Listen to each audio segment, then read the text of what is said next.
미국에서 이제 공부하고 한국으로 돌아왔을 때 그게 벌써 25년 전 일이에요. 엊그저께 같은데.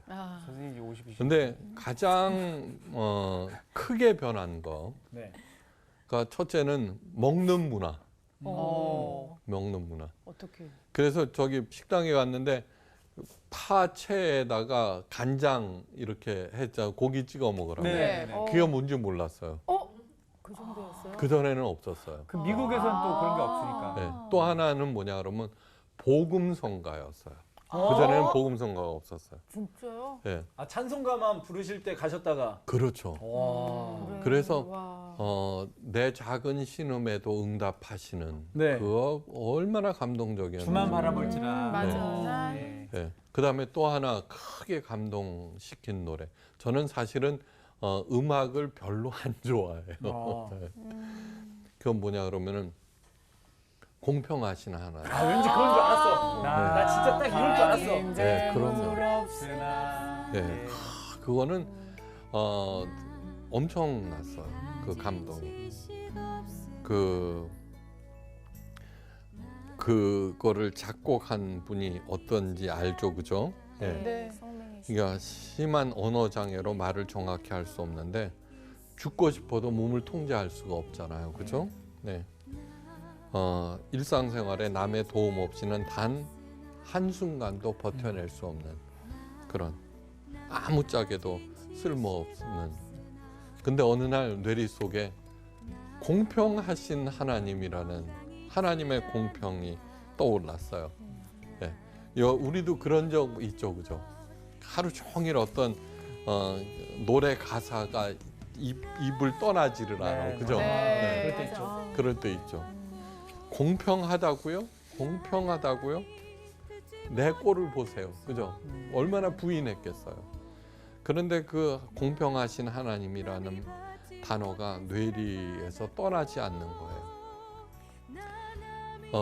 애쓰면 애쓸수록 더욱 극명하게 떠올라 미쳐버릴 것 같아, 그죠?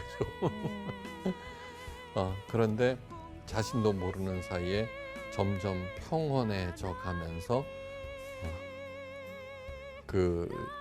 쓰게 된 것이 공평하신 하나님. 네.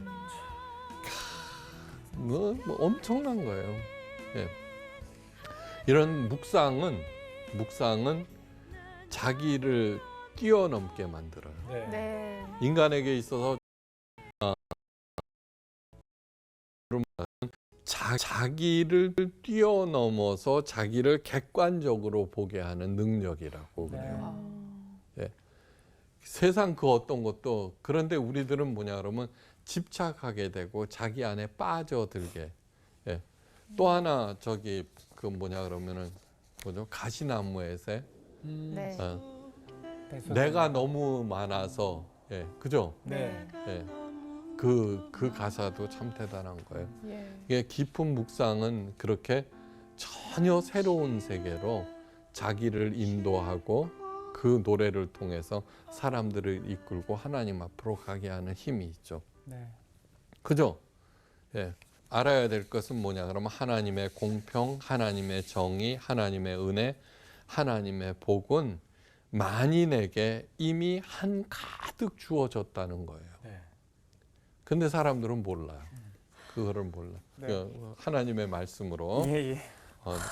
우리 요한 씨부터 읽어주세요. 네. 바로가 요셉에게 이르되 나는 바로라.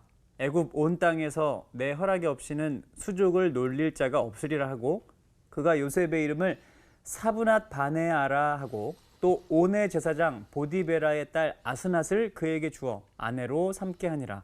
요셉이 나가 애굽 온 땅을 순찰하니라. 요셉이 애굽 왕 바로 앞에 설 때에 30세라. 그가 바로 앞을 떠나 애굽 온 땅을 순찰하니 7해 풍년의 토지 소출이 심히 많은지라. 요셉이 애굽 땅에 있는 그 7년 곡물을 거두어 각 성에 저장하되 각 성읍 주위에 밭의 곡물을 그 성읍 중에 쌓아둠에 쌓아둔 곡식이 바다 모래같이 심이 많아 세기를 그쳤으니 그 수가 한이 없음이었더라. 6년이 들기 전에 요셉에게 두 아들이 나되 곧 온의 제사장 보디베라의 딸 아스낫이 그에게서 낳은지라. 요셉이 그의 장남의 이름을 므낫세라 하였으니 하나님이 내게 내 모든 고난과 내 아버지의 온 집 일을 잊어버리게 하셨다며 차남의 이름을 에브라임이라 하였으니 하나님이 나를 내가 수고한 땅에서 번성하게 하셨다 함이었더라. 요셉은 드디어 국무총리가 되었는데 어떻게 좀 뭐죠? 아무리 감옥에서 열심히 고시 공부를 해도 그죠? 네. 예, 변호사 시험에 합격할 수가 없죠.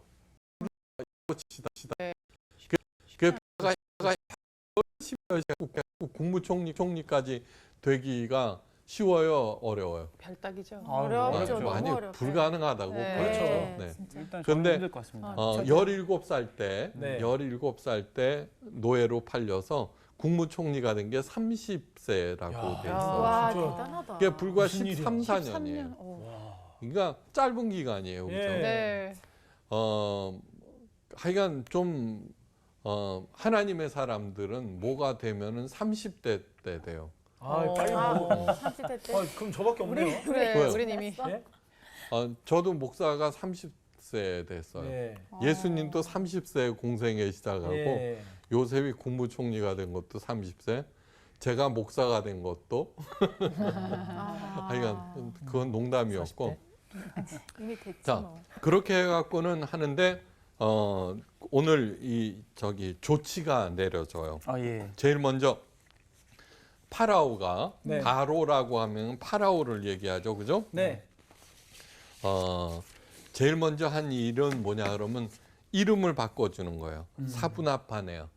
그러니까 사부나 걸어라 그 소리. 야. 사부작과 사부낫. 근데 사브나파네아는 은밀한 것을 열어 보이는 자라는 뜻이에요. 네. 진짜 좀. 예. 그렇네. 다시 말해서 요셉의 꿈 해석 능력에서 기인한 이름이죠, 그죠? 네. 네. 그런데 그 이름이 아무리 대단하다고 하더라도 이것은 창시의 명이에요. 그렇죠. 네. 네. 일제 때 우리나라 사람들의 이름을 다 바꾸라고 그랬죠. 네. 네. 왜요? 정신 정신, 말살을 그렇죠. 위해서예요. 네. 이름을 그죠? 바꾼 거. 아무리 하나님의 신이 감동했다 어쩌고 저쩌고 뭐 그렇게 얘기해도 파라오는 어떻게 되냐 그러면은 요셉을 그냥 내버려 둬서는 안 되고 자기 수하에. 관리하에 그렇죠. 놔야 되는 거예요. 네.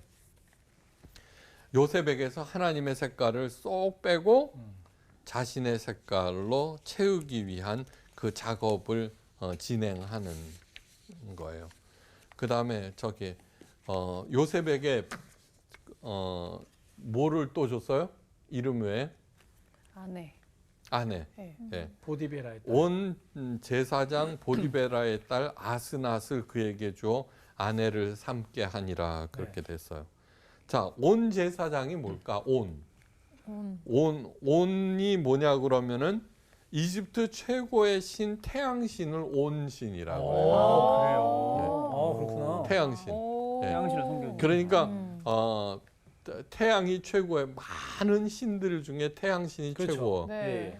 그 태양신의 대제사장의 딸이에요. 아스나. 이뻤겠어요? 안 이뻤겠어요? 그건 잘 예뻤겠죠. 모르겠어요. 예, 그건 안 나와 있어요. 그냥 정확하죠. 예뻤을 것 같기도 해. 최고의 신 태양신의 대제사장의 딸을 준 것은 왜 그렇게 했을까요? 그건 뭐냐 그러면 베갯머리 송사를 통해서 네, 하나님의 색깔을 빼게 하기 위해서요. 빼게. 네. 솔로몬의 그 엄청난 솔로몬이 실패한 이유가 뭐예요? 예, 수많은 이방 여인들과의 결혼 때문이에요. 그죠? 네. 네. 거기에 다 놀아놨고 그다음에 방치해서 그 엄청난 하나님의 나라를 갖다가 패망하게 만든 원인이 되었어요. 네. 그런데 요셉에게는 안 통해. 아. 요셉에게는 안 통해요. 성경에 기록되어 있는 수많은 사람 중에 흠이 하나도 없는 게 바로 요셉이에요. 그니까. 아니 진짜. 엄청난 거. 완전 반했어요, 요즘. 그 생각이 네. 아니야. 아니 예수님하고 요셉. 예. 아, 진짜요? 진짜 그죠? 꿈이 없었어요. 없잖아요. 정말 그러니까. 이럴 수가 있나? 무슨 갈등도 없고 번민도 없죠. 네. 그냥 어떠한 경우에도 뚜벅뚜벅 그냥 가는 거예요. 뚜벅뚜벅 하는 거. 두벅이. 고난도 많이 네. 받는데. 그렇죠. 네. 요셉은 추호의 흔들림이 없었다는 증거가 뭐냐 그러면 두 아들의 이름을 짓는 데서 나타나요. 그 아들의 이름을 짓는다라고 하는 것은 단순한 얘기가 절대로 아니에요. 네. 그렇죠. 절대로 아니에요. 아스나 사이에서 두 아들이 태어났어요. 네. 예. 그게 만약에 요셉이 아스나스에게 놀아났다라고 하면은 자기 이름이 샤브나 바네아라 그러면 그 비슷하게 지어줬을 건데 그렇지 므낫세라고 지었어요. 네. 둘째 아들은 에브라임이라고 지었는데 그 이름의 그 중요성을 창세기에서 나와요. 아담에게 하나님께서 주신 권한은 권한이 최고의 권한은 네가 일컫는 바가 곧 그 이름이다. 네. 대단한 거예요. 므낫세는 하나님이 나로 나의 모든 고난과 나의 아비의 온 지비를 잊어버리게 하셨도다. 말은 안 했지만 얼마나 사무치겠어요. 그것도 기라성 같은 형들이 자기를 팔아버렸다는 거. 네. 그런데 므낫세 태어나자 아비의 온 집 일을 잊어버리게 하였도다. 그것으로 충분하다는 얘기예요. 요셉 역시 가슴 속에 왜 없겠어요, 그죠? 네. 그런데 하나님께서 잊게 하셨다라고 이게 신앙으로 모든 것들이 하나님의 처사라고 받아들이고 그냥 차분차분 갈 때 피해 의식으로부터 자유로워진다는 거예요. 그 있었다는 거야. 고난이 있었고. 맞아. 힘든 게 있어. 있었는데. 그렇지. 아니 그 요셉이 짱구예요? 바보예요? 고난이지 뭐 진짜. 그게. 그냥 뭐 얼마나 어. 그 안에 사무치고 사무쳤을 거 아니에요. 억울하고. 그렇지만 끝도 없이 자기를 공평하신 하나님 네. 생각하듯이 자기 생각을 그렇게 몰입시킨 거죠. 아니야, 여기에는 분명히 공평하신 하나님의 깊은 뜻이 있을 거야. 지금 내가 모르고 있기 때문이지. 그죠? 그래 드디어 터져 나온 게 므낫세라는 이름이에요. 네. 하나님의 공평이라는 뜻이에요. 네. 에브라임은 하나님이 나로 나의 수고한 땅에서 창성하게 하셨다라고. 그러니까 하나님께서요. 내가 참고 견딘 게 아니에요. 하나님께서 하셨다는 네. 얘기예요. 그러니까 그렇게 이름을 하는 거예요. 이집트의 파라오는 하나님의 색깔을 빼버리려고 했지만 요셉은 두 아들에게 하나님을 그 대명사로 그죠? 네. 예, 주어로 이름을 정하는 거죠. 야. 네. 자기라고 하는 것은 그저 하나님의 은혜를 받는 그냥 그릇일 따름인 거예요. 뭐든지 다 그러니까 끝까지 겸손할 수 있고 그 겸손은 뭐예요? 하나님의 은혜를 부르는 확성기. 더 큰 은혜를 불러오는 것이 되는 거예요. 네. 그 어떤 것인데 행복이든 불행이든 요셉은 모두 하나님과 연관시켜서 풀어나가고 있다는 거예요. 다시 말해서 모든 것을 하나님 사건화 시켰다는 거예요. 하나님 사건화. 그죠? 요셉은 그만큼 마음이 청결한 자였으므로 그래서 하나님 나라를 본 것이에요. 그죠? 예. 청결한 자는 또 하나의 중요한 특징은 부정이나 부패와는 전혀 관계가 없다는 거예요. 그러니까 자기가 가지고 있는 그 모든 것들을 하나님의 은혜로 알고 하나님의 영광을 드러내고 다른 사람들을 살리는 일에 집중하는 거예요. 리차드 포스터 돈, 섹스, 권력이라는 책에서 이 세 가지가 인류 최대 유혹이라고 얘기했어요. 문제가 얽히고 설켜서 복잡한 것 같아도 한꺼풀 벗겨내고 보면은 이 세 가지 요소가 만들어내는 문제라고 하는 것을 알게 돼요. 네. 그런데 요셉은 뭐요? 그 어떤 것도 휘둘리지 않았다는 거예요. 요셉은 마음이 청결한 사람, 하나님의 미션을 본 사람이에요. 예. 그런 사람들은 절대로 시시한 것에 연연하지 않아요. 자신에게 부여된 모든 것을 하나님의 미션을 완성하는데 사용하게 되는 거죠. 예. 요셉에게는 1인지하 만인지상의 절대 권력이 주어졌는데 나는 파라오다. 애굽 온 땅에서 내 허락 없이는 수족을 놀릴 자가 없으리라. 절대 권력을 부여받은 거죠. 예. 그런데 그것을 가지고 뭐를 해요? 이집트를 살리는 일에 온전하게 쓰는 거예요. 네. 그죠? 이집트를 살리는 일에.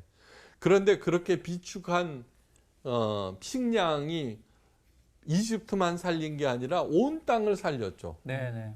그죠? 네. 가나안 지방에서 요셉의 일가들이 굶어 죽을 때 애굽에 가면은 쌀이 있다더라. 그러고 오게 되고 그 일대 사람들은 요셉이 온전하게 자기 미션을 감당한 그래서 모아둔 그 곡식에 의해서 다 살아나는 거 아니에요. 네. 그렇게 되셔야죠, 여러분들도.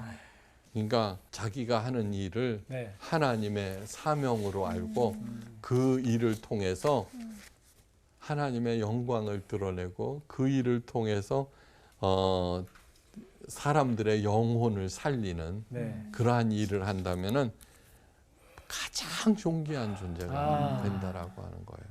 예, 그 일들을 어떻게 행하는지 요셉을 통해서 하나님은 가르쳐 주고 싶은 거예요. 네. 하여간 그렇게 되시기를 바라요. 감사합니다. 감사합니다. 고맙습니다, 선생님.